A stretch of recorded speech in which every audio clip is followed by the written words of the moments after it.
Bueno, buenas tardes. Anuncios. La fecha de entrega del laboratorio va a ser el martes que viene, ¿sí? O sea, eso sería el martes 22 a las, en el horario del laboratorio, o sea, a las 4 de la tarde. En ese momento van a tener que defender el laboratorio, o sea, va a haber una defensa oral, como les habíamos contado. eh, que cada profesor lo va a manejar de su forma. No sé si va a tomar en un meet con todo el grupo o en un meet individual con cada uno de los alumnos. Es decisión del profe. Eh, Así que, bueno, les puede tocar defender cualquier parte del código que implementó su grupo o de las decisiones que tomó su grupo. Eh, Hay una cosa importante que es que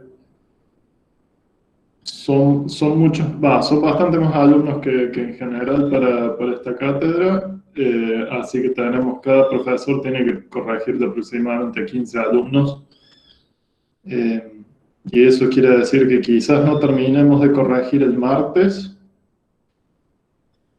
y eso no está bueno porque, bueno, nos demora un poco, así que probablemente no todos los grupos se les tome el martes que viene. Quizás algunos profes tengan que o extenderse del horario del martes, si les queda bien a los grupos, o sea, nadie los fuerza, nadie los obliga a quedarse fuera del horario de clase si tienen que hacer otra cosa, o si quieren hacer otra cosa. Les podemos tomar el jueves siguiente. Y si hay grupos que vienen muy bien y ya están terminando y piensan que lo pueden defender este jueves próximo, o sea, pasado mañana, eso también se puede hacer, nos ayuda bastante de nuevo con el tema de repartir el tiempo de toma entre las clases que tenemos, ¿sí? Así que, bueno, eso hablando con el profesor a cargo que tienen. Eh, y bueno, ¿qué pasa? Una vez que estemos tomando, también vamos a poner el enunciado del laboratorio que sigue. O sea, que estemos tomando no quiere decir que tienen que esperar a que el profesor lo tome, sino que hay otro trabajo para hacer que ya va a ser el laboratorio 2. ¿Ok? Eh, que bueno, ya vamos a hablar, vamos a postear el enunciado pronto y una vez que terminemos de tomar, eh, o quizás antes, tenemos que ver qué tan rápido nos sale esto de tomar en la virtualidad a tanta gente. Eh, Vamos a presentar el laboratorio en un Meet, como venimos haciendo. Así que eso por el lado de la burocracia. ¿Alguna pregunta sobre esto?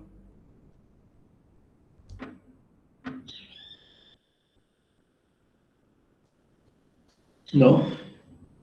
Bueno, ok.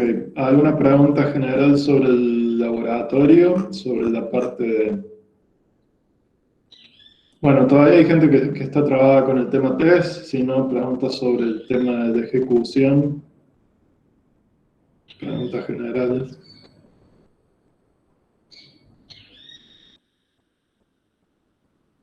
Ninguna pregunta de nada. Podemos cerrar este mito temprano. Recuerden que es clase consulta, ¿no? Tienen que consultar.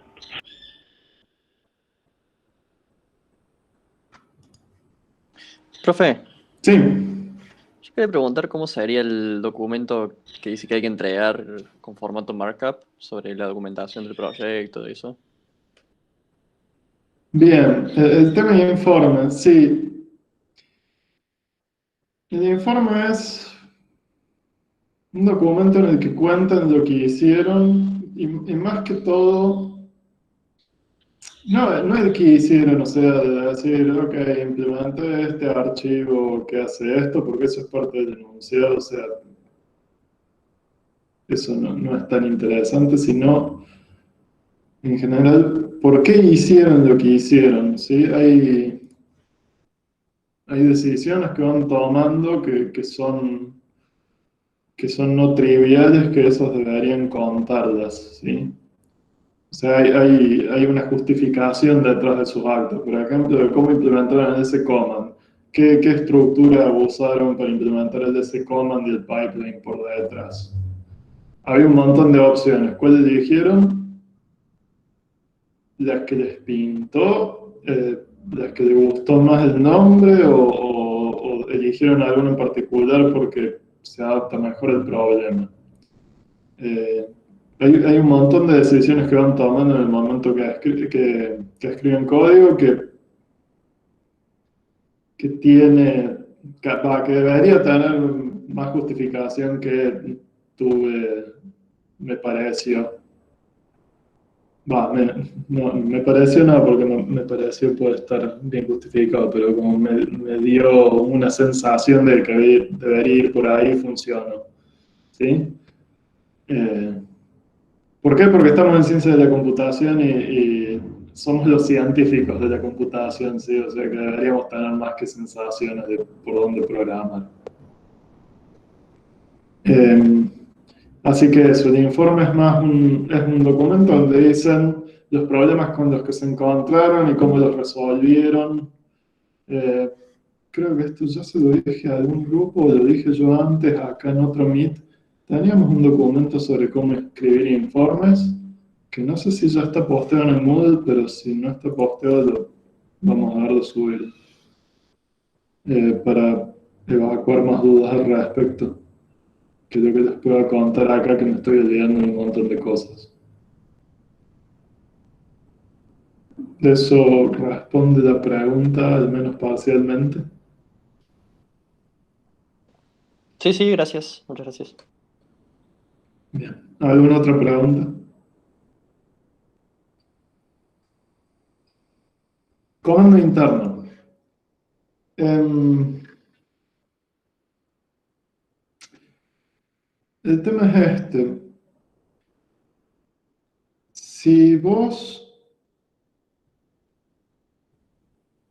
A ver, tu shell es un proceso, sí, que tiene un estado propio, ¿ok? Por ejemplo, todos los procesos que corren bueno, en la mayoría de los sistemas operativos, pero en particular en esto, en Unix, tienen un directorio actual, por ejemplo, ¿sí? Entonces, cuando vos tratas de operar con archivos y vos no pones rutas completas al archivo, lo que hace el sistema operativo es, a ver, si vos decís quiero escribir el archivo out, ¿sí? Por ejemplo, pones el operador de redirección al archivo out, ¿sí?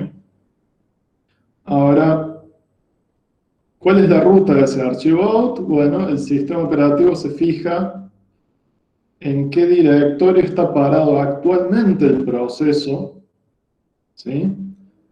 Y entonces dice, bueno, si no me dijo ningún directorio, lo voy a poner adentro del directorio donde está parado el proceso, el archivo out que pidió. Podrías poner, redirigir al archivo barra home, barra tu nombre de usuario, barra out, y eso lo pondría en el lugar correcto. Pero si vos no decís nada, si vos no decís el directorio, la ruta del directorio, el sistema operativo hace las cosas en el directorio donde estabas parado.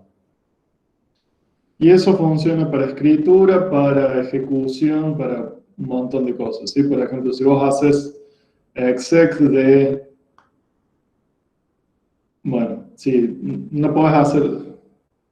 Si haces exec de punto barra algún archivo ejecutable, el punto barra es desde el directorio donde estás parado. Anda al directorio punto, que es un puntero, es una entrada de directorio especial que apunta al directorio mismo donde estás, y de ahí seguir al ejecutable con un nombre, lo que le hayas puesto, ¿no?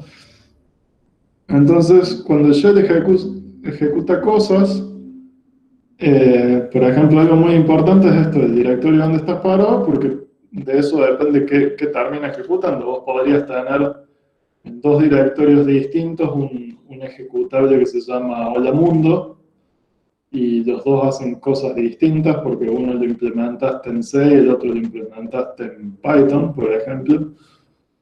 Pero como se llaman igual, ¿cómo decide el sistema operativo cuál ejecutar? Bueno, si vos no pones la ruta, el sistema operativo va a tratar de ejecutar el directorio donde estás parando. Ahora, ¿cómo haces que tu shell se mueva de directorio? Necesitas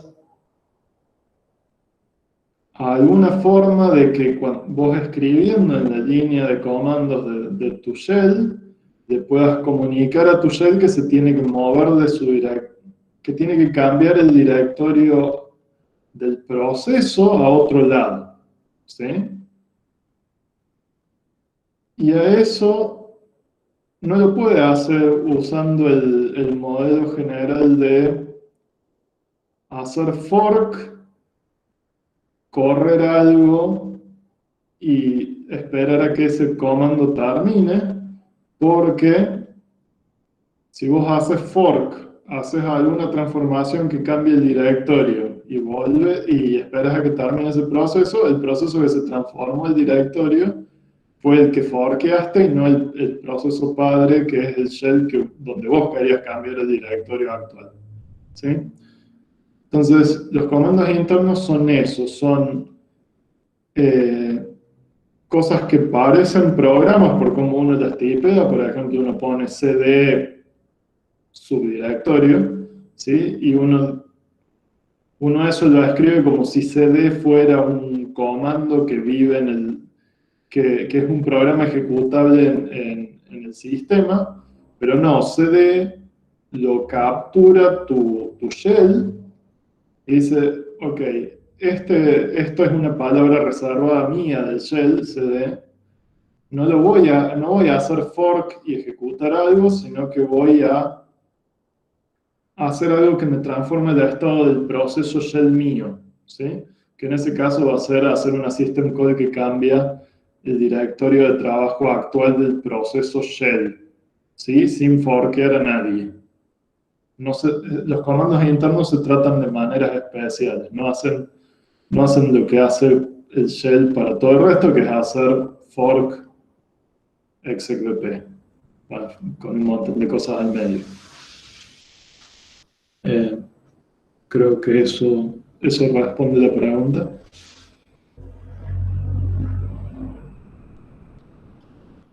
Exit también, digamos, tiene un comportamiento diferente al CD, pero también es algo que no, digamos, que no necesita hacer fork para ejecutarse el exit del comando exit, digamos, en el shell. Claro, sí, hay muchos comandos internos de los shells. Se pueden fijar, por ejemplo, en la página de manual de Bash.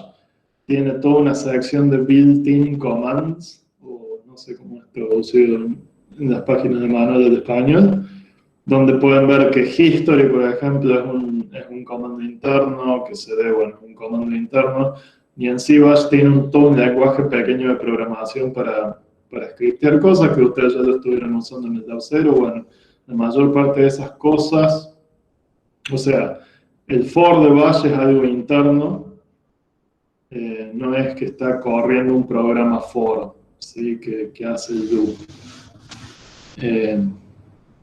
Hay cosas que no son comandos internos en el scripting de Bash, sino que usan herramientas muy comunes que uno asume que están en todos los sistemas Unix, como cat, grep, awk, etc. Pero sí, eso.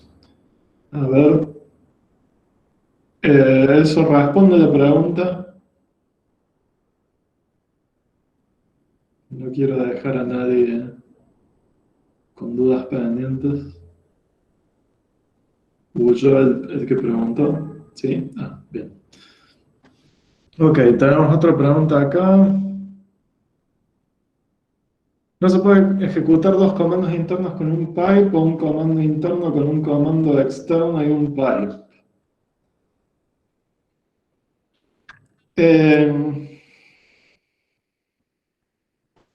Antes de que sigas con la explicación, Sí. esto me lo han preguntado de otra forma y muchas veces me preguntan eso, y yo les vuelvo a repreguntar, ¿han probado a hacer eso en la shell de su sistema operativo? No la que están desarrollando ustedes, el Crash, sino la shell de su Ubuntu o de su sistema operativo que están utilizando. ¿Pudieron probar eso, un comando interno con un pipe y un...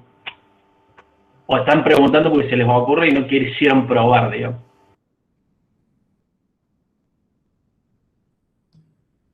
Ok. La respuesta es medio compleja. Para los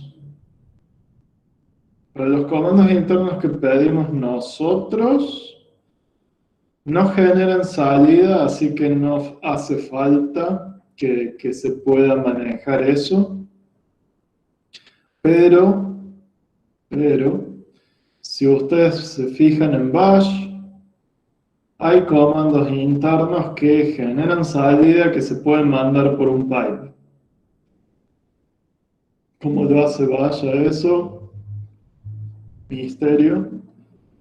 Quizás algunos built-ins que generan salida hacen fork y generan la salida en el proceso hijo, que es un bash mismo.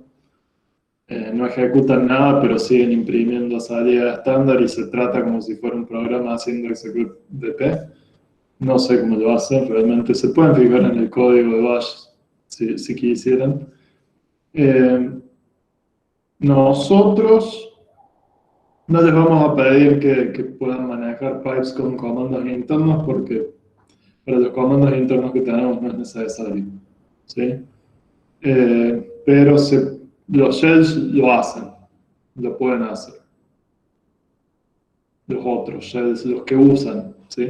O sea, sepan que si hacen history y quieren buscar algo sobre su historial de comandos, pueden usar grep sobre eso pasándolo por un pipe. Esa es la forma fácil de mostrar que sí lo hace Bash. ¿Sí? Pero Crash no. Ustedes no tienen que soportar meter la salida de su CD que no tiene salida a ningún lado.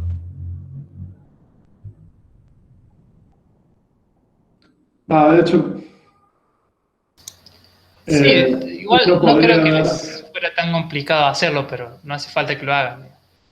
Sí, Si sí, el, no. si el, Pero bueno, o si el sea, digamos, el CD, ejecutor ya es suficientemente complejo para que tengan que pensar la el, parte el, de piping de salida. creo que el CD tiene una salida de error, por ejemplo. Sí, Podrían... el CD puede tirar error, es cierto. Claro, si prueban en Bash hacer un CD dentro de un pipe, además van a notar que no cambia el directorio. Eso es algo curioso, digamos. Y está claro, ¿no? O sea, es por lo que explicó Charlie antes, digamos. ¿Por qué está pasando eso? Bueno, porque está corriendo eso en un subproceso que entonces no está transformando el estado del shell, ¿no? El shell actual. ¿Podrían hacerlo bien a eso de gente Bash? Puede ser, no sé si rompe algo de eso. O sea, el problema de arreglar cosas en Bash es que es un lenguaje de programación, entonces si cambian cosas en la especificación rompen programas existentes. Bueno, no importa. Otra pregunta. Eh, Profe, en el Crash se puede tener algo como ls ampersand cat programita.c. Mm. ¿Te fijaste qué pasa si haces eso en Bash? No sé si nuestro parser sabe interpretarlo a eso. No, me parece que no. O sea, asume que los conectores son los pipes, digamos, ¿no? Ahí me parece que va a leer el ampersand y Lo va a tomar como un comando hasta el ampersand, ¿no? claro. A ver, ¿qué pasa en Bash si vos pones ls ampersand cat programita.c? El ampersand funciona como un punto y coma, pero que manda ambos comandos al background. Era así, ¿no? Sí, creo que era así. O sea, es un conector. No, no conecta porque corren ambos programas por separado sin que se fije la salida de uno y del otro. Sí, por eso pone ahí que se imprime todo junto y mezclado. Claro, se imprime todo junto. Entonces, es como ls ampersand cat programita.c es el equivalente a escribir ls ampersand y cat programita.c ampersand por separado. ¿Sí? Estoy diciendo equivalente, pero no estoy seguro de que los detalles finos sean equivalentes, pero bueno, lean la documentación si quieren ver la especificación fina de esto. No esperamos que maneje eso su shell, porque de hecho no sabemos si nuestro parser lo procesa bien a eso. Si quieren, bueno, es bastante trabajo, pero si quieren hacer un parser que lo sepa hacer y que genere los dos pipelines como debe, lo pueden hacer.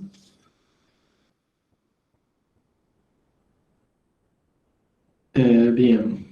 ¿Alguna pregunta más?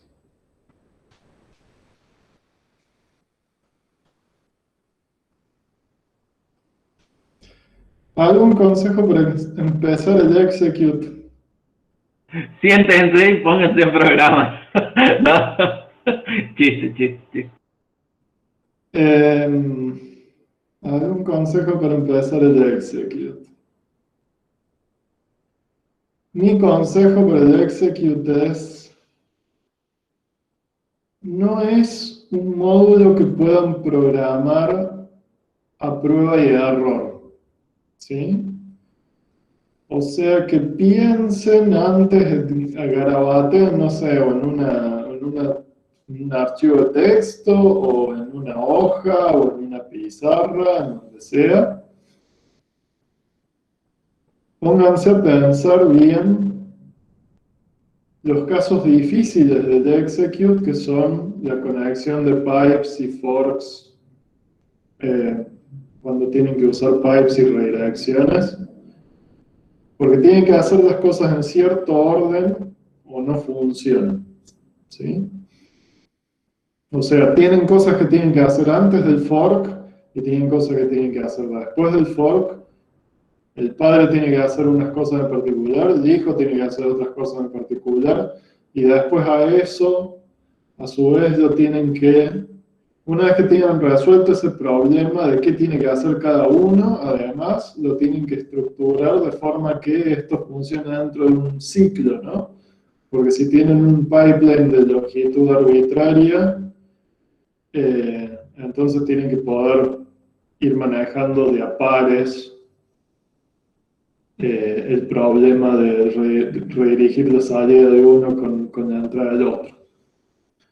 Y eso no es sencillo de hacer programando lo que les pareció al principio, probando, y si no funciona, tratar de cambiar dos líneas de orden para ver si de esa forma anda, e ir intentando así con prueba y error si funciona.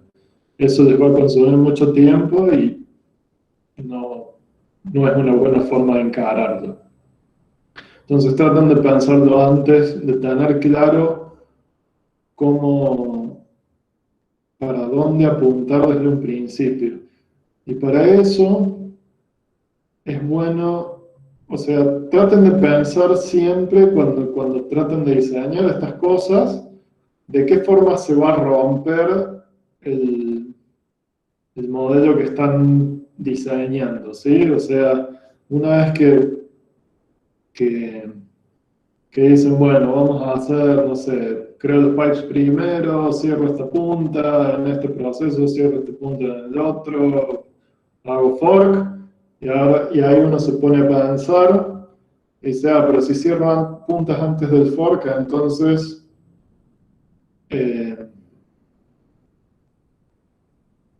si cierro puntas antes del fork, entonces o el hijo no va a tener una punta, o el hijo no va a tener la punta de donde se lee,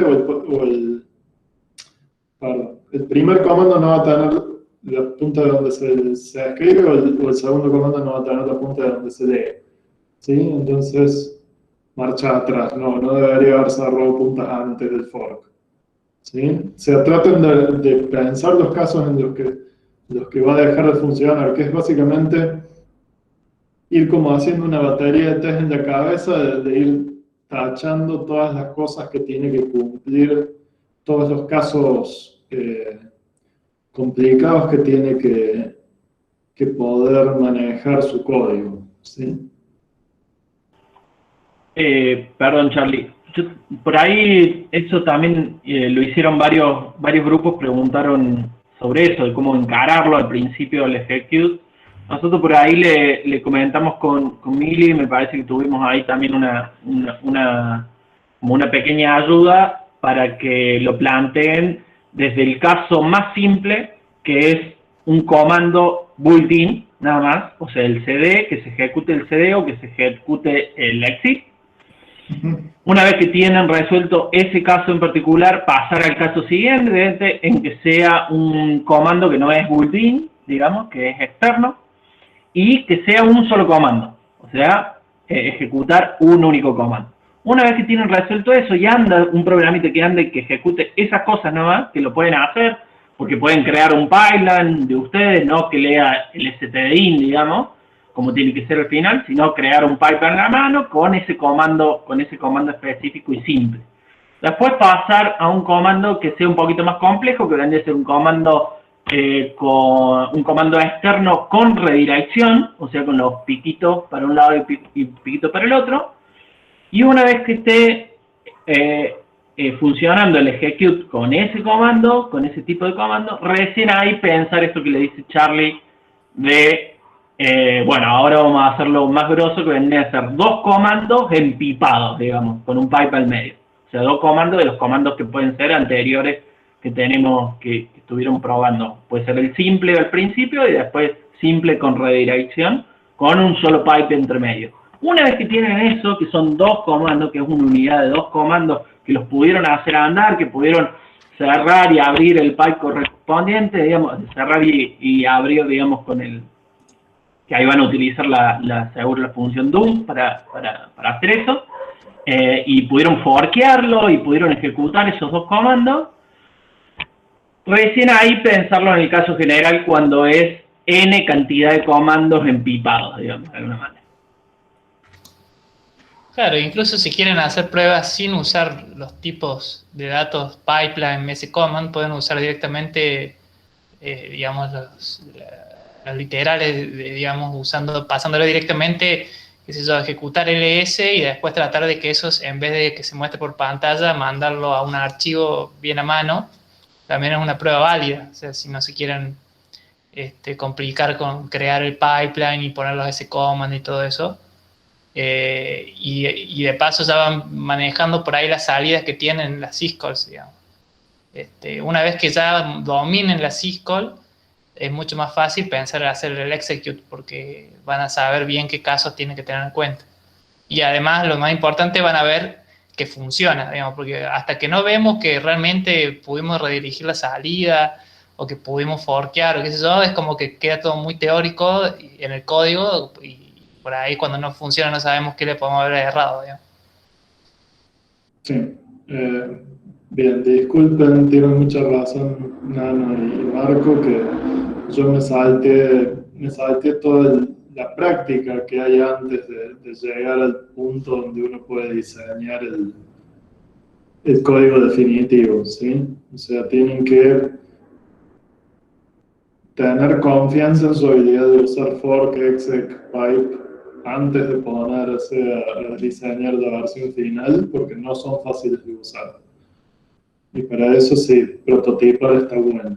Ir escribiendo versiones que cada vez son un poquito más complejas, así van integrando conocimientos de a poquito, un granito de arena a la vez. ¿Sí? Y una vez que saben usar todo, ahí siéntanse con tiempo y diseñen antes de escribir el tuntún. Bien, ¿alguna pregunta más?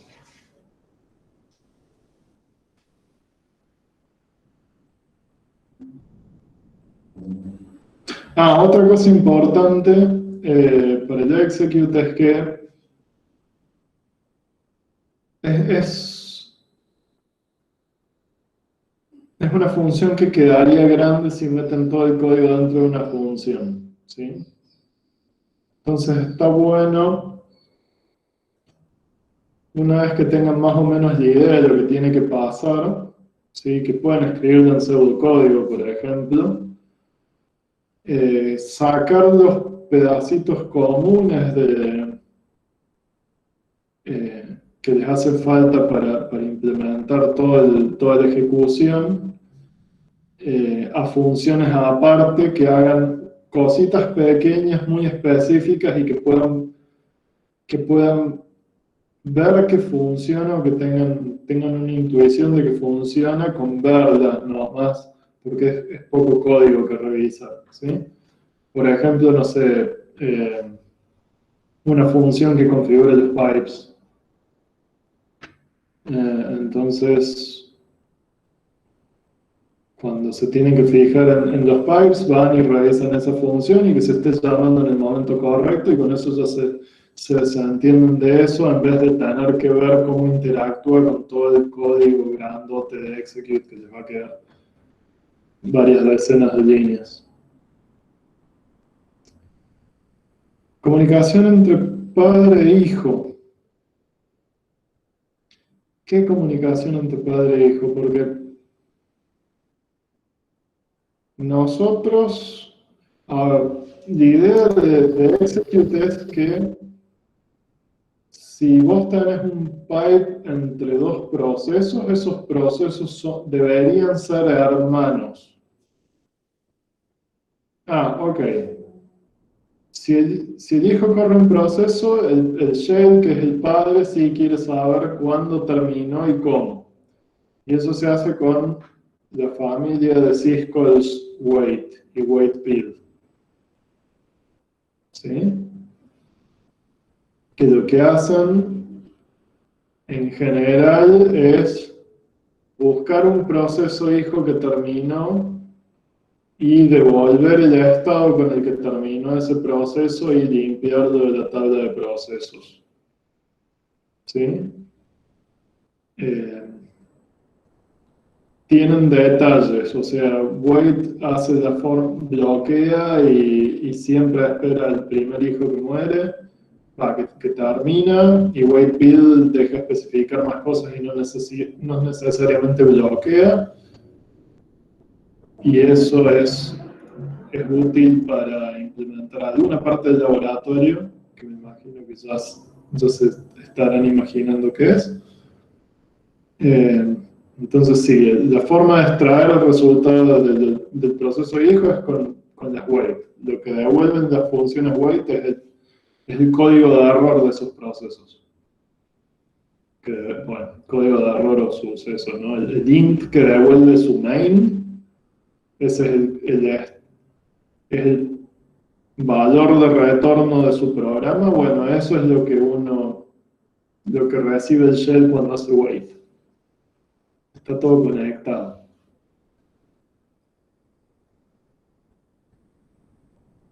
¿Eso responde la pregunta?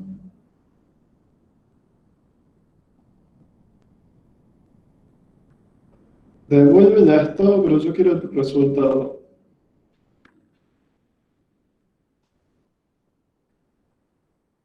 Por ejemplo, el spipe sort.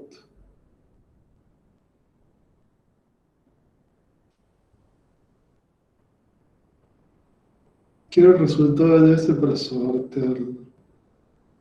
No, la salida de sort la tenés que... Sí, no, ojo con la nomenclatura. Resultado o código de error, o eso es lo que devuelve el programa cuando hace exit, ¿sí? La salida del programa hay dos, esta es la salida estándar y la salida de errores, y eso para pasárselo a otro proceso lo tenés que hacer con pipes. Y el proceso padre no está interesado en la salida de los hijos, ¿sí?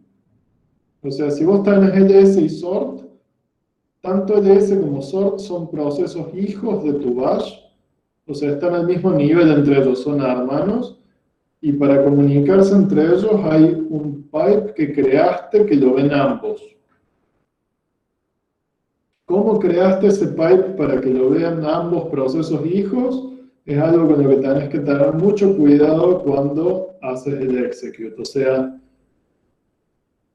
bueno, tenés que ir viendo, o sea, en qué momento creas el pipe que tiene que ser anterior a ambos forks, ¿sí?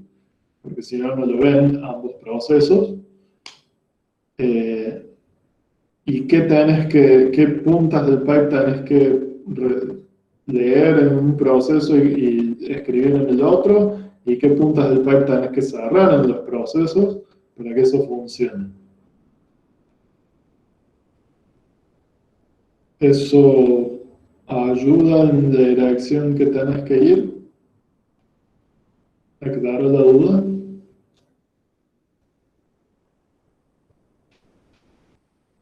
Bueno, ok, sí. Lee bien la documentación de pipes y el video de Yale que posteamos en YouTube. Si no, bueno, consúltale a tu profe. A mí, ya la estoy investigando. Me toca. Pero, de nuevo, aclaro, no debería haber pipes entre padres e hijos, ¿sí? Debería ser entre hermanos. Perdón, por lo que tengo entendido, digamos, el padre no estaría haciendo, o sea, el padre original no haría mucho, sino que la idea es que tira un hijo, que es un command, espera que termine, tira un hijo nuevo, que es el command que le seguía y está pipeado con el hijo anterior y así. Perdón, ¿no? A ver si, porque lo tenía que construir en mi cabeza.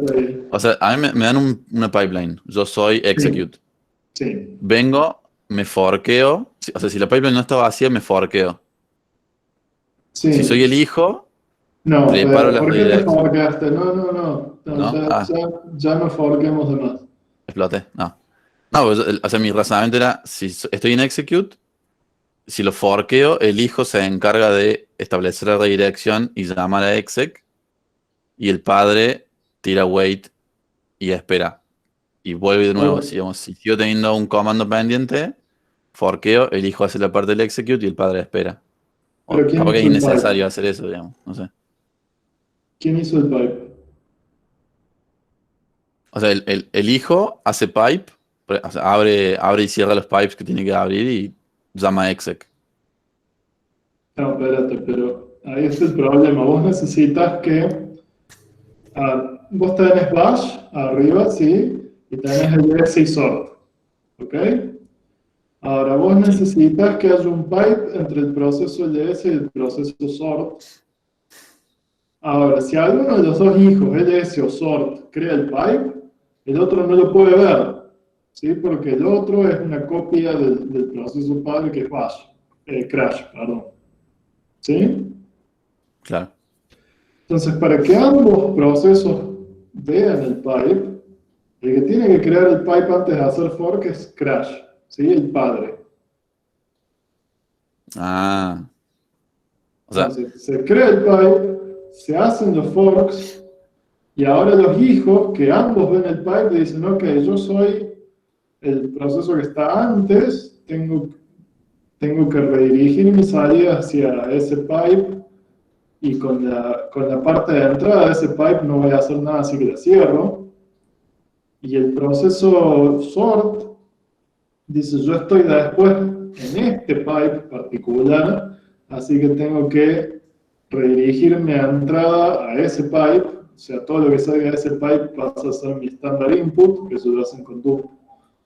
Y la parte de salida de ese pipe donde se escribe, la punta donde se escribe ese pipe, a mí no me interesa porque no le voy a escribir nada, así que la cierro. ¿Sí? Claro, mi duda es entonces en qué orden hacemos los forks para que sean hermanos. O sea, yo vengo en el programa, genero el archivo, o sea, no sé si en touch, pero hago pipe. Después de eso inmediatamente forkeo. Digamos, el paso siguiente es forkeo. Ahí quedo en el padre e hijo. Sí. Mi hijo hace LS. Probablemente ese hijo sea LS, sí. Claro, y la otra parte que me queda es la parte de yo padre, digamos. Sí, y bueno. Y yo padre no debería hacer nada. No, vos padre todavía te queda generar tu hijo sort. Claro, pero para generar ese hijo sort, yo digo que eso sería como una especie de loop, decíamos. Hago mi hijo LS, lo mando a ejecutar. Pero ¿cómo sé yo cuántas veces me tengo que forkear en todo caso? Para hacerlo tengo que meter eso adentro de un loop. Sí. O sea, Entonces, sí, como vas a tener un fork un fork por ciclo. Sí, vas a tener un Fork por ciclo iteración. que hace no necesariamente un fork por iteración. Porque podés tener un ciclo que hace n-1 vueltas, donde la primera genera... Depende cómo lo estructures. A ver, ¿cómo se haría? O sea, podés estructurarlo esto de forma que siempre haya un primer comando que lo tenés que generar de cualquier forma y después el loop lo que vaya haciendo sea agregando pasitos al pipeline, o sea, va agregando la cola de toda esta cadena de procesos y entonces ese loop tendría n-1 elementos. Pero eso hay muchas formas de escribirlo. Si te digo, te estoy orientando hacia una implementación que por ahí tiene sentido para mí, pero no necesariamente sea la mejor. Claro, lo importante es el exec lo hace el hijo. Sí. Y el padre, eso es como que lo que me intriga, como lo mira, espera que termine, o ni siquiera espera y sigue con su vida y sigue tirando hijos por el mundo, empipeándolos. No, el padre se tiene que hacer cargo de los hijos eventualmente. O sea, porque si no te van a quedar procesos... si no te van a quedar muchos procesos zombies, ¿sí? Claro, mi preocupación también es que llame un proceso antes que... O sea, porque el fork no nos asegura que, como vimos en el teórico, creo que yo hago fork y no necesariamente el hijo se hace antes que el padre o el padre antes que el hijo. O sea, cuando yo forkeo, se van a ejecutar el padre y el hijo. Sí. Pero el orden no me lo asegura nadie. Entonces puede pasar que se empiece a ejecutar siempre el padre y el padre se siga forkeando y los hijos todavía no se ejecutaron. No sé, ¿eso es una posibilidad? Sí, está pasando en simultáneo tanto que se está ejecutando el hijo como que el proceso padre está forkeando el próximo y se puede dar cualquier interleaving de esas dos cosas y no hay problema de concurrencia. O sea, no importa, por ejemplo, que si yo tengo ls y tengo sort. No importa que yo forquee ls, como me ejecute de nuevo yo, forqueo sort y después por algún motivo mágico se empiece a ejecutar sort antes de que se empiece a ejecutar ls. Cuando no sé hasta qué nivel el scheduler de la compu va a decir, bueno, para, che, proceso es viejo. ¿Cómo funciona eso? ¿Cómo está escrito el programa que llega y cómo está escrito el programa que escribe? El programa que escribe, el LS va y se va al directorio y ve los archivos que hay e imprime a salida estándar, ¿sí? O sea que no tiene que esperar a nadie para generar esa salida y esa salida se la escribe en el pipe. Entonces a LS no le importa si hay otro proceso que está corriendo antes o después, ¿ok? Ahora sort, por otro lado, está leyendo de salida estándar, o sea que es algún tipo de loop que dice leer, o sea, abrir el archivo, o si es de la salida estándar directamente ya viene abierto, leer del archivo hasta que se termine, ¿sí? O sea, es un loop hasta que sea EOF, end of file, en el archivo ese. Y entonces, si sort se ejecuta primero, lo que va a ser decir, necesito leer de mi standard input, en lo que todavía no hay nada. ¿Y qué pasa si vos lees de un archivo y no hay nada para leer? Nada, o sea, como que hiciste una syscall para leer el archivo y te quedó pendiente. O como que ¿Qué el es que scheduler te quedó deja pendiente? pendiente. O sea, te ponen como proceso, y no sé si inactivo o... Claro, la system call del read se va a bloquear hasta que haya datos para leer, siempre y cuando no se haya terminado el archivo, ¿sí? Claro. Entonces el proceso sort, cuando hace esa lectura desde el pipe, va a decir no hay nada, el read le va a decir aguanta hasta que haya algo, ¿sí? Y entonces el proceso sort no va a seguir corriendo hasta que el LS no escriba algo al pipe, ¿sí? Claro. Por eso eso se maneja automáticamente por cómo funcionan read y write, ¿ok? Ahora, ¿cómo decide cuándo terminar ambos? Es que cuando el proceso de una punta del pipe cierra su punta del pipe, ¿sí? La punta por la que se escribe el pipe, entonces el sistema operativo ya puede tomar una decisión sobre cuándo el pipe se va a dejar de usar, ¿sí? Porque dice, ok, yo tengo un proceso ls en la punta donde se escribe, tengo un proceso sort en la punta donde se lee, ¿sí? Ahora, el proceso ls escribió 1000 bytes y cerró o terminó o cerró la escritura, ¿sí? Cerró ese archivo. O sea que cerró la punta de escritura del pipe. Entonces el sistema operativo sabe que cuando alguien saque esos 1000 bytes del pipe, los lea, ya no hay nadie que vea el pipe que pueda, ya no hay nadie que vea la punta de escritura del pipe, ¿sí? Porque la cerraron. Entonces ahí al que está leyendo le puede decir end of file, que le está diciendo, el que te está escribiendo ya terminó porque cerró ese archivo o ese file de descriptor, entonces no va a haber más nadie que escriba nunca ese pipe, entonces te puedo decir con seguridad de que ya no va a haber nada más para leer en ese pipe. Y eso, ¿a qué viene toda esta explicación larga? Que se les puede dar que se les quede un programa colgado de la lectura del pipe. ¿En qué caso? En el caso en el que no cerraron todas las puntas del pipe, las puntas de escritura del pipe, en todos los procesos que hacía falta, ¿sí? O sea, si ustedes dejaron puntas de escritura del pipe sin cerrar en algún proceso, el sistema operativo no le puede garantizar al que está leyendo del pipe que no hay más nadie que vaya a escribir en ese pipe. Pero, o sea, este de cerrar una punta. Sí. Le spoileaste el futuro error que iban a tener. Claro, bueno, no, es que es un error medio esotérico. O sea, es difícil entender qué está pasando cuando Como, o se sea, queda cerrar una todo. punta, ¿quién dice está cerrada? Cada- Porque- o ¿Cómo? sea, vos haces close del pipe, de la punta del pipe. Ah, ni siquiera sabía que tenía que hacerle open, solamente pensé que se redirigía. No, pipe te da dos file descriptors abiertos, pero cuando vos pasas al proceso hijo, te tenés que fijar qué puntas te interesan del pipe y cerrar las otras. Por ejemplo, Claro, o sea, el que lee el pipe no necesita escribir el pipe, así que esa punta de escritura del pipe la debería cerrar porque si no nunca vas a recibir end of file sobre el pipe. claro, también yo pensé que cuando uno creaba o forkeaba, como que él automáticamente le regalaban un pipe. Tipo, bienvenido al mundo, toma tu pipe.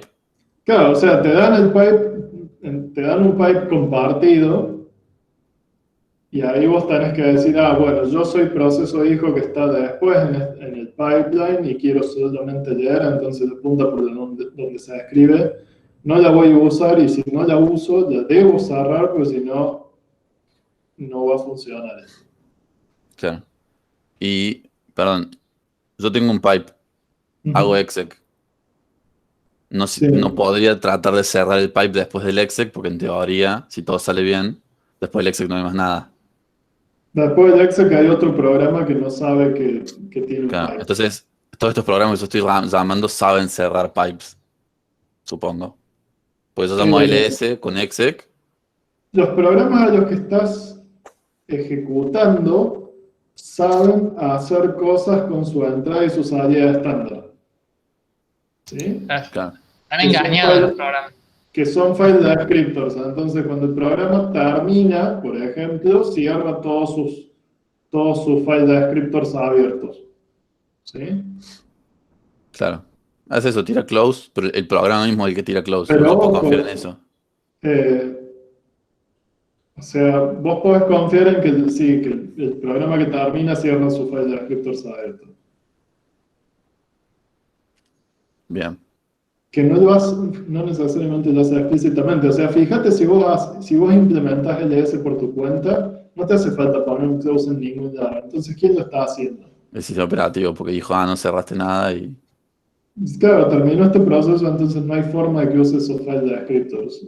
Lo cierra. Claro. Bien.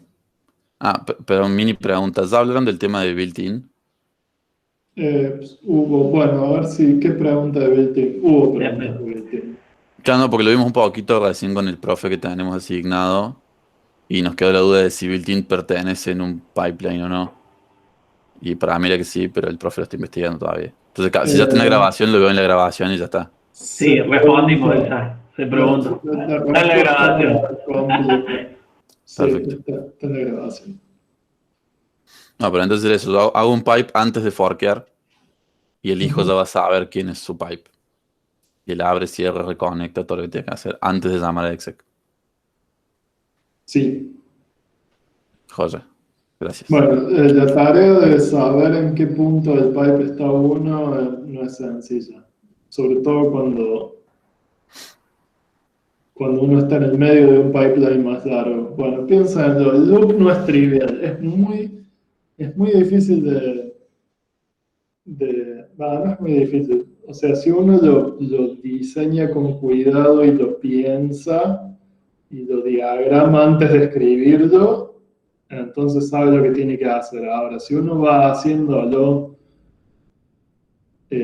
probando así, a ver, pongo el pipe adentro del hijo y uy, ahora no me sale, bueno, a ver, prueben, ¿dónde más puedo poner el pipe? Le pongo en el padre. Bueno, y eso funciona, y ahora ¿en dónde cierro? ¿Cierro en el padre? A ver, ¿funciona? No, bueno, pruebo en el hijo. O sea, el espacio, ahí en esas dos decisiones nomás ya tuvieron que probar 4 cosas distintas, ¿sí? Y hay muchas decisiones más para hacer en el execute, entonces el espacio de búsqueda de la solución correcta es exponencial, ¿no? Entonces es más fácil diseñarlo y encontrar la solución correcta desde el principio. Perdón, Charlie. De Sí. vuelta yo voy con el consejo que les dio Marco, es háganse un pequeño main, prueben que su main haga un fork, cada uno, o sea, abren un pipe, hagan un fork, prueben que uno haga un exec a ls, que el otro haga un exec a grep o a lo que sea, y prueben que esos se están comunicando de alguna manera. O después prueben lo que dice Charlie de que no sea que se comuniquen padre e hijo, hagan en su propio main un fork por cada uno de los procesos y que se comuniquen entre los hermanos, digamos, de alguna manera. Pero eso lo pueden probar en un pequeño main que se hagan ustedes mismos, digamos, para aprender cómo funciona antes de diseñarlo. Bueno, ¿alguna última pregunta? Porque se está haciendo largo y creo que muchos de los profes tenemos que hablar con nuestros grupos.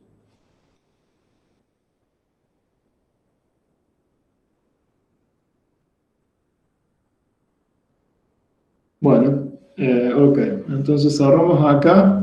Recuerden, entrega de esto el martes que viene. Si están en condiciones de defenderlo el jueves, o sea, pasado mañana, hablen con su profe porque nos estarían haciendo un favor. Y el martes que viene, además de la defensa, que va a ser individual, recuerden que es individual, probablemente ya esté el laboratorio que sigue para que empiecen a leer y se pongan a pensar cómo es el asunto. ¿Sí? Bueno, eso. Nos vemos la próxima clase.